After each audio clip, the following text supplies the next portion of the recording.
President Biden was here at Onondaga Community College today touting Micron's $100 billion investment in chip manufacturing right here in central New York.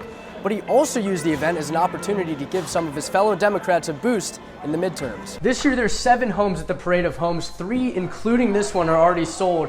You can come check them out for the next 10 days from 11 to 7 every day. With prices up across the board, Thanksgiving foods are no exception. Pretty much every staple item will cost you more than last year, including this turkey, which is up 23%. I'm here on the Hill live at Syracuse University, where it's all about the students.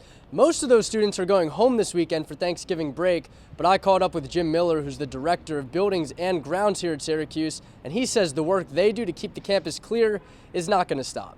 Now, for each home run hit by the Syracuse Mets this year, 1 pound of coffee was donated. Prices of Christmas trees are up almost 16% this year, but what makes Chuck Hafner's different, they have over 8,000 trees waiting to be sold because they grow them here on their own farm. I'm here in Clinton Square because Syracuse's annual Christmas tree lighting is back in person this year.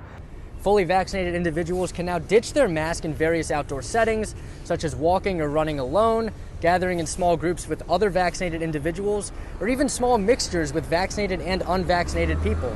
But here at SU, the Stay Safe Pledge still mandates that students wear their masks at all times, both indoors and outdoors. Now to the latest, Syracuse University is welcoming back alumni to campus. Alumni Weekend starts tomorrow and consists of receptions, award ceremonies, open houses, and even a Cuse cookout on the quad. As for New York State handling the Omicron variant, the state has confirmed its first 5 cases. Governor Kathy Hochul is urging New Yorkers to be cautious, but not to panic. New details now. New York gun laws are getting yet another change. A federal judge is blocking the part of a New York state law that makes it a crime for people to carry guns in places of worship. Former NFL wide receiver Julian Edelman is on the SU campus for the first time since 2020, but it's not for a basketball game this time. Good evening, I'm Bradley Hoppenstein. New details on the end of Representative John Katko's term in Congress. The 4th-term congressman will give his farewell address right here at Syracuse University. And the North Syracuse Central School District is adding new safety measures and a new turf field. This after a late vote last night to approve the $61 million project.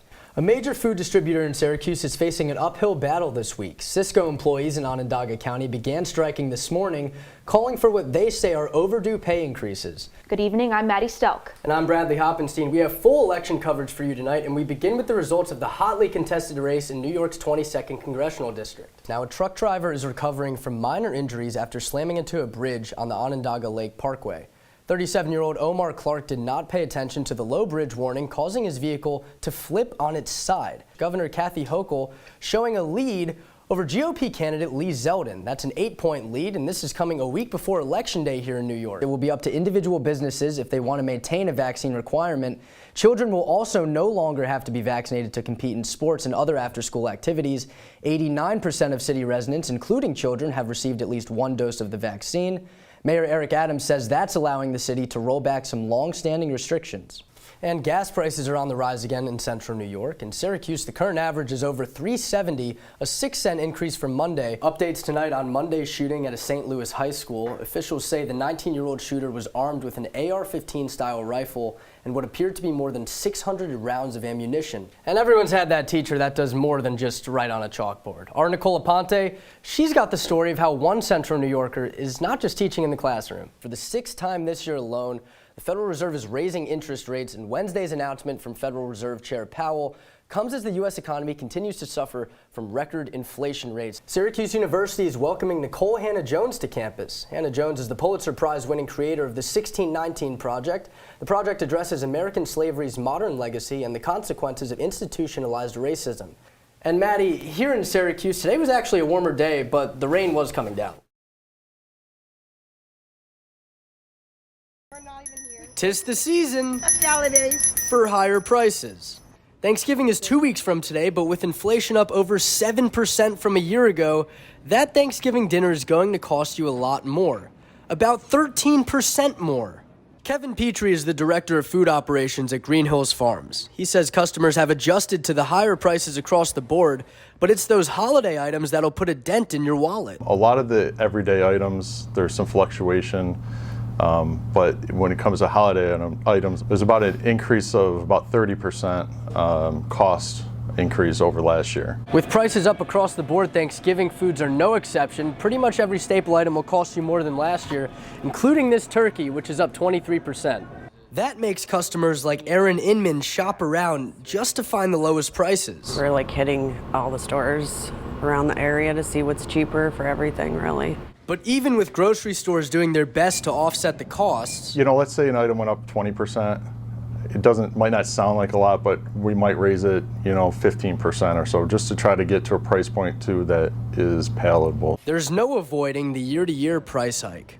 I just told my mom actually in the other store, I was like, how do they expect us to live? I don't know how much longer it can really go on. In Syracuse, Bradley Hoppenstein, NCC News.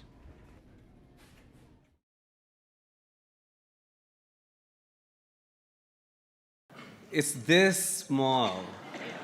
It is smaller than my thumbnail. A historic chip announcement in central New York with hopes to pave the way for the rest of the country. Just like coming home, man. Coming home. President Biden making the trip to his former home today with a busy to-do list, including celebrating Micron's big new investment in the region. $100 billion over the next 20 years. Those small little computer chips that power everything in our everyday lives, from our smartphones to our automobiles to washing machines, hospital equipment, you name it. It's the largest American investment of its kind ever in our history. Representatives from both sides of the aisle were in attendance, some making the trip with the president, but most notable to CNY was Onondaga County Executive Ryan McMahon. Are we fired up? He said he has not met the president before, but the president's visit and Micron announcement give life to bipartisanship. Certainly, you saw a tremendous bipartisan effort to get these jobs back to the U.S., to get these jobs in New York, and to get these jobs at White Pine. So today's about celebrating that bipartisan effort and what these jobs mean. President Biden was here at Onondaga Community College today touting Micron's $100 billion investment in chip manufacturing right here in central New York. But he also used the event as an opportunity to give some of his fellow Democrats a boost in the midterms. But because of the new law I signed and Chuck designed and delivered, we're turning things way around in a very big way. By the way, if I had asked you, and we were just walking down the street, so can you tell me what the Republican platform is? Republicans usually always have platforms. Say, this is what we're for. This as the race between Governor Hochul and opponent Lee Zeldin continues to tighten outside of New York City. And I want to thank the president and Majority Leader Chuck Schumer. If he had not been the Majority Leader, we would not be sitting here today, I guarantee that. We needed the Democrats to get this over the finish line.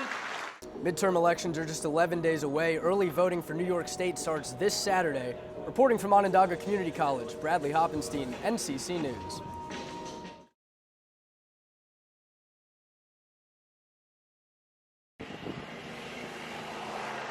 Rain or shine, the show goes on.